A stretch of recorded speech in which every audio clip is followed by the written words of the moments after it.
உலகம் முழுக்க பரவி இருக்கும் ரெட்ரோ ஆன்மீகம் நேயர்கள் அனைவருக்கும் இனிய நல்வாழ்த்துக்கள். எல்லோரும் நன்றாக இருப்பீர்கள்.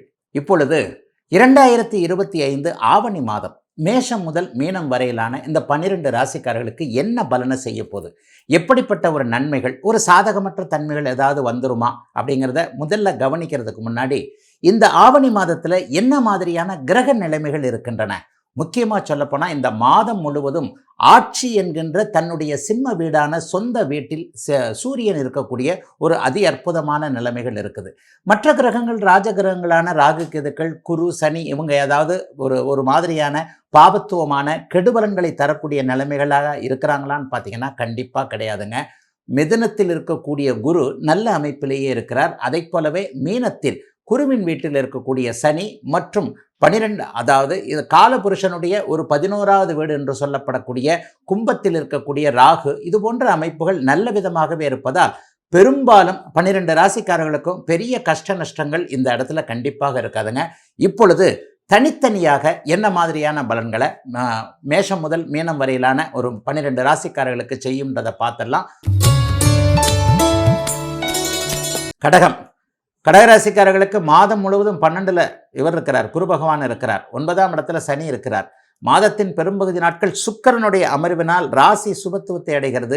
எல்லாவற்றையும் விட மேலாக 3ஆம் இடத்துல செவ்வாய் இருக்கிறது, அதை விட மேல் அமைப்பு. ஆவணி மாதம்னாலே உங்களுக்கு தனகாரகன தனாதிபதியாகிய சூரியன் 2ஆம் இடத்துல இருப்பார். அப்போ இதெல்லாம் என்ன, இந்த மாதிரியான கிரக நிலைமைகள் ஆவணி மாதம் என்ன நடக்கும்ன்றதை காட்டுது. ஃபஸ்ட்டு காசு பணத்திற்கு கவலைப்பட வேணாம்னு காட்டுது. கடனை அடைக்கிற அளவுக்கோ கடனை வட்டி கட்டுற அளவுக்கோ அவரவருடைய தசாபக்தி அமைப்பிற்கு ஏற்றார் போல கடனை பற்றி எப்போ கவலைப்படுவோம், வட்டி கட்ட முடியல, கடனையே திருப்பி கொடுக்க முடியல, கடங்காரன் வாசலில் நிற்கிறான், அசல் தான் திருப்பி கொடுக்க முடியலன்னா கூட வட்டியில் கூட தத்தளிக்குது, வட்டி கட்டுறதுக்கே மறுபடியும் கடன் வாங்க வேண்டியிருக்கு. இப்படி தான் வட்டி குட்டி போடுதுன்னு சொல்லுவாங்க. இந்த மாதிரியான சூழல் கடந்த 3 வருஷமாக கடன் தொல்லைகளில் போய் கடகராசிக்காரர்கள் மாட்டிக்கிட்டீங்க அப்படிங்கிறது தான் உண்மை.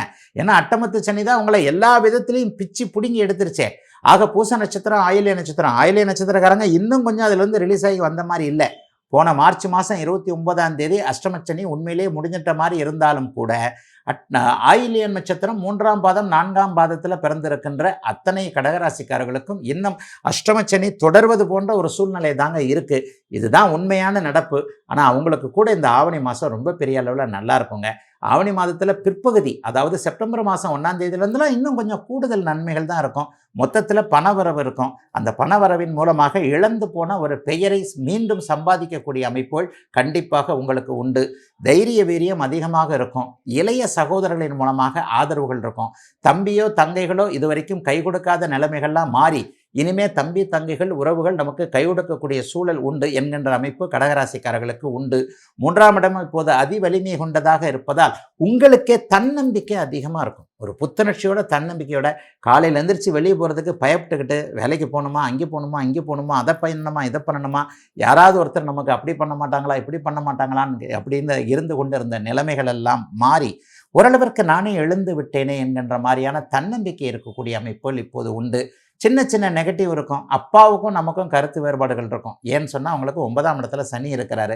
தந்தையை பற்றி கவலைப்படக்கூடிய சில அமைப்புகள் இப்போது கடகராசிக்காரர்களுக்கு இருக்கின்றன. சொந்த ஊருக்கு போக முடியாத நிலைமை, சொந்த ஊர்லேருந்து வரக்கூடிய தகவல்கள் நல்லா இல்லாத ஒரு நிலைமைகள்லாம் இப்போது கண்டிப்பாக உண்டு. ஏதேனும் பொது காரியத்தில் ஈடுபடுவோருக்கு கொஞ்சம் தடைகள் இருக்கும். கோயில் கட்டலான்னு நினைக்கிறோம், குலதெய்வத்தை எடுத்து கட்டலான்னு நினைக்கிறோம், கும்பாபிஷேகம் பண்ணலான்னு நினைக்கிறோம், இதை பண்ணலான்னு நினைக்கிறேன், அதை பண்ணலான்னு நினைக்கிறேன், ஊருக்காரங்க நல்ல காரியம் தானே பண்ணுறேன், உங்களுக்கு தானே நல்லது பண்ண போகிறேன், ஆனால் இதுக்கு இப்படி தடுத்துக்கிட்டு இருக்கிறீங்களே என்கின்ற மாதிரியாக உண்டு. 12ஆம் இடத்துல குரு இருக்கின்ற காரணத்தினால பயணங்கள் 2-3 தடவையாவது இந்த ஆவணி மாதம் வரும். அதனால கொஞ்சம் நல்லதுகள் நடக்கும். வெளிநாடு வெளிமாநிலம் தூர இடங்களுக்கு போக வேண்டும் என்கின்ற எண்ணத்தில் இருப்பவர்களுக்கு இந்த ஆவணி மாதம் கை கொடுக்கக்கூடிய சக்சஸ் மாதமாக அமைஞ்சிருக்குதுங்க. கடகராசிக்காரர்கள் எல்லோருக்கும் இந்த மாதம்